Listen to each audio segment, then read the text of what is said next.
Olá, eu sou o Fernando Mendes Coelho, sou integrante do GELV, o Grupo de Estudos e Leitura sobre a Violência.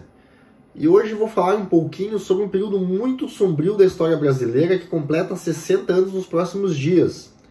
Estou falando do golpe de Estado, o golpe militar de 1964, que aconteceu em 31 de março daquele ano, e que marcou ali uma época de violação dos direitos humanos, restrição das liberdades políticas, sociais, e que mobilizou todo um aparato das elites para que fosse possível os militares tomarem o poder naquela ocasião. Primeiramente, com o presidente Castelo Branco e destituindo o presidente eleito João Goulart. Mas, quais foram as motivações para que houvesse esse golpe? E qual o papel do empresariado nesse processo? Os empresários tiveram um papel fundamental na articulação e na legitimação do golpe de Estado. Vale lembrar que as elites sempre estiveram muito presentes nas decisões políticas, desde a República, muito antes, desde o século XIX, os latifundiários eles dominavam a política, a economia. Já avançando na década de 30 com o período industrial, depois do Estado Novo, para a ditadura de Vargas. Então, as elites econômicas, tanto latifundiárias, quanto depois da indústria, tanto nacional quanto internacional, influenciavam as decisões políticas. E lá nos anos 60, em 62, existia uma discussão muito grande em relação às chamadas reformas de base do governo João Goulart, em que era preciso mudar as estruturas da economia para que o país continuasse a se desenvolver, para que ele atingisse níveis mais elevados de desenvolvimento econômico e de distribuição de riquezas. Então estava em pauta a reforma agrária, a reforma administrativa, a reforma bancária, a reforma estudantil, entre outras reformas que formavam um conjunto de reformas de base. E essas reformas de base, elas foram consolidadas num plano econômico chamado Plano Trienal de Desenvolvimento Econômico e Social, idealizado pelo então ministro da Fazenda, o brilhante economista Celso Furtado. É esse plano aqui, ó. Deixa eu abrir aqui. Ele é de dezembro de 1962. Essa aqui é uma documentação síntese dele. Na época que eu me graduei em Ciências Econômicas, eu usei para fazer o meu trabalho de monografia do curso, fazer essa análise do plano trienal sob o ponto de vista da Escola Econômica de Pensamento Latino-Americano, a CEPAL. Enfim, não precisa dizer que existia muito medo do comunismo naquela época. Ou seja, em 59 teve a Revolução Cubana. A União Soviética também estava ganhando espaço na corrida espacial, estava conseguindo um certo desenvolvimento também tecnológico, e havia medo do Ocidente, principalmente dos Estados Unidos, que os países comunistas eles fossem influenciar as democracias latino-americanas e que surgissem novas revoluções de cunho socialista aqui no continente. Era uma preocupação geral, principalmente porque tinha ali os blocos capitalistas e socialistas se opondo nesse campo.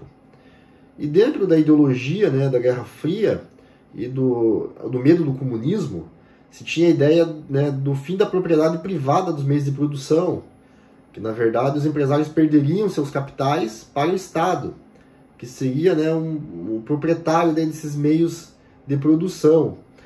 Então, quer dizer, todo esse imaginário anticomunista estava ali naquela década de 60 muito vivo. E principalmente com os discursos contrários ao Plano Trienal de Desenvolvimento Econômico e Social, os empresários nacionais e internacionais tinham medo que houvesse essa revolução aqui no Brasil. E João Goulart era o principal pivô desse medo, porque ele teve algumas aproximações com a China, entre outras medidas que soava socializante para as elites. E aí os militares, que estavam fora do poder já há algum tempo, eles foram, né, aos poucos criando também sua própria ideologia de combate ao comunismo. Em 1949 surgiu o que seria a Escola Superior de Guerra. A Escola Superior de Guerra, ela foi muito importante porque uma doutrina norte-americana de segurança nacional foi introduzida no país, né, ao longo, né, da ditadura, a partir da Escola Superior de Guerra e também antes, com uma série de pensamentos anticomunistas. Isso estava muito em voga nos anos 60, inclusive a partir de um livro chamado A Essência da Segurança, de Robert McNamara, que foi o ministro da Defesa norte-americano. Esse livro aqui, ó.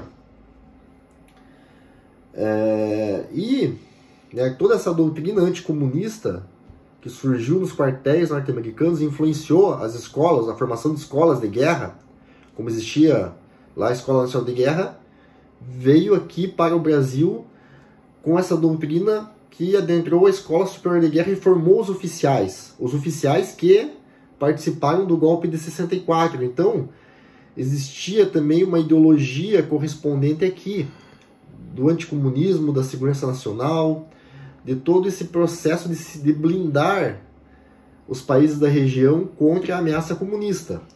E o manual da Escola Superior de Guerra, ele trazia diversos elementos. Eu tenho aqui uma edição do manual básico, né, e que ao longo das páginas se tem toda essa ideia aqui da propaganda ideológica. Se organizavam os comunistas, né, no sentido de como que surgiam essas guerrilhas nos países que praticavam as revoluções, né? Então entrava nessas questões, na questão logística de combate.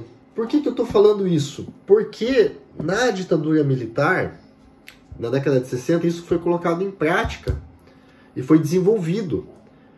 Vide aí a guerrilha do Araguaia, né, que o exército acabou suprimindo e promovendo um massacre na região, entre outras táticas que foram usadas também para capturar alguns líderes revolucionários, desmantelar algumas células revolucionárias, que eram colocados como terroristas, na verdade esses grupos, né, de subversivos. Então que existia um combate contra os subversivos, contra esses indivíduos que estavam infiltrados ali em prol de desconstruir o regime militar.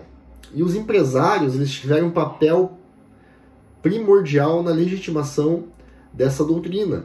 Eles apoiaram o exército, não só politicamente, mas também com recursos financeiros, recursos materiais. Diversas empresas participaram desse movimento, tanto antes do golpe, pré-golpe, quanto durante o golpe. Então tem um trabalho muito consolidado já, né, um trabalho do início da década de 80, do René Armand Dreyfus, em que ele analisa como que essas organizações da sociedade civil, IBAD, IPES, o CAND, entre outras instituições, desmantelaram o governo João Goulart. Um trabalho bem consolidado chamado 1964, a Conquista do Estado. Então, quer dizer, como que os militares derrubaram aqui o João Goulart e as outras instituições mais à esquerda, como a UNE, e tomaram o poder a partir dessas articulações. Então, o IPES é o Instituto de Pesquisa Econômica e Social, né? O IBAD, o Instituto Brasileiro de Ação Democrática, e todos esses órgãos foram criados, né, e foram usados de forma estratégica nesse período do golpe militar. Então, né, teve toda uma preparação, não foi uma coisa que surgiu à toa. Foi um processo muito bem articulado entre militares, organizações da sociedade civil e empresários. Inclusive, né, diz a historiografia que nos cursos da Escola Superior de Guerra, inspirados no modelo norte-americano, empresários também faziam parte. E algumas empresas também contribuíram com a logística. Por exemplo, a Ultragaz, do empresário Henry Boyleson, que também financiou a tortura e participava das torturas, ela disponibilizou caminhões, a Volkswagen veículos militares, a Fiesp, né, a Federação das Indústrias de São Paulo também fez um conjunto, participou, na verdade, um conjunto de empresas que ajudaram no empreendimento do terrorismo de Estado, também delatando funcionários. ex-sindicalistas ou empresários ou funcionários, trabalhadores que de alguma forma estavam ligados com a organização dos trabalhadores, não sindicatos, né, mas ex-sindicalistas, mas que escreviam jornais, né, sobre a questão operária, enfim. Então, os empresários têm essa sujeira nas mãos aí, né, as mãos sujas de sangue, porque contribuíram para que muitos trabalhadores fossem capturados e torturados durante a ditadura. Né? Quer dizer, não foi só os militares, houve toda uma ajuda. E aqui, né, o foco mais nessa questão dos empresários. E nesses primeiros anos da ditadura militar, os empresários viveram uma espécie de lua de mel com os militares. O país começou a crescer, né? Houve um milagre econômico, né? Milagre econômico que recebe esse nome por causa do crescimento da economia brasileira no período, muito grande, né? A taxas altíssimas, mas com base em endividamento estatal. Então, o milagre econômico, na verdade, ele não foi um crescimento econômico baseado no desenvolvimento da economia, mas sim no seu endividamento, e o resultado desse endividamento veio com obras públicas, com diversas empresas estatais, né? E, bem, lógico, né? Se você colocou ali dinheiro em circulação, colocou recursos fiscais, gastou o dinheiro, a economia veio a crescer, né? Teve um aporte financeiro para isso. Só que a distribuição dessas riquezas não foi nada igualitária, ela foi muito desigual. Então enriqueceu ainda mais esses empresários. O crescimento econômico, os gastos do governo não se convertiam em maiores salários e melhores condições de vida para os trabalhadores, né? Mas sim em concentração de renda para essas elites empresariais que se beneficiavam dessa política estatal de expansão, né, dos gastos, e que teve como consequência um crescimento econômico alto até 1973, 74, ali o milagre econômico ele se esgota. E até esse nome milagre econômico, ele fez parte de uma campanha ufanista, né? Milagre econômico, não tem um fundo ali científico. A palavra milagre já soa, né, uma questão da propaganda do governo, de que a economia estava indo muito bem para os bolsos das elites, né? Vale dizer.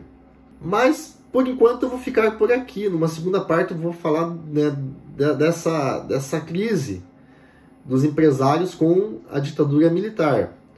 A princípio, o foco nessa articulação conjunta, lá do início dos anos 60 até culminar com o golpe de Estado em 64 e essa colaboração dos empresários e das instituições civis com o regime.